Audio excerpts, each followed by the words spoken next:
യുവനിരയുമായി കൊല്ലം കോർപ്പറേഷനിൽ കോൺഗ്രസിന്റെ രണ്ടാം ഘട്ട സ്ഥാനാർത്ഥി പട്ടിക. നിയമ വിദ്യാർത്ഥികളടക്കം 9 പേർ പട്ടികയിൽ. ഇതോടെ കോർപ്പറേഷനിലെ 22 സീറ്റിലേക്ക് സ്ഥാനാർത്ഥികളായി. ലിജോ റോളൻസ് വിവരങ്ങൾ നൽകും. ലിജോ, വിദ്യാർത്ഥികൾ ഉൾപ്പെടെയുള്ള യുവനിരയാണോ രണ്ടാം ഘട്ട കോൺഗ്രസ് പട്ടികയിൽ ഇടം പിടിച്ചിട്ടുള്ളത്? കൊല്ലം കോർപ്പറേഷനിൽ ആകെയുള്ള 56 സീറ്റിൽ 38 ഇടത്താണ് കോൺഗ്രസ് മത്സരിക്കുന്നത്. അതിൽ ഇപ്പോൾ 22 ഇടത്തേക്കുള്ള സ്ഥാനാർത്ഥികൾ ഇതുവരെ പ്രഖ്യാപിച്ചിട്ടുണ്ട്. ഇന്നിപ്പോൾ പ്രഖ്യാപിച്ചിരിക്കുന്നത് 9 സ്ഥാനാർത്ഥികളെയാണ്. അതിൽ 21 കാരികളായ 2 നിയമ വിദ്യാർത്ഥികളുണ്ട്.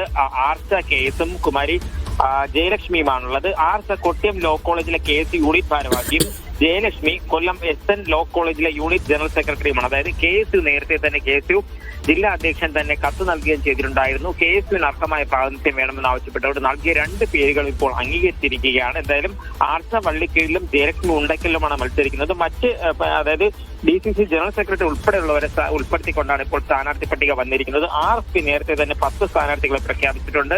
ഈ ആഴ്ചയോടുകൂടെ തന്നെ സ്ഥാനാർത്ഥികളെ പൂർണ്ണമായി പ്രഖ്യാപിക്കുമെന്നുള്ള കാര്യമാണ് കോൺഗ്രസ് നേതാക്കളും UDF നേതാക്കളും അറിയിച്ചിരിക്കുന്നത്.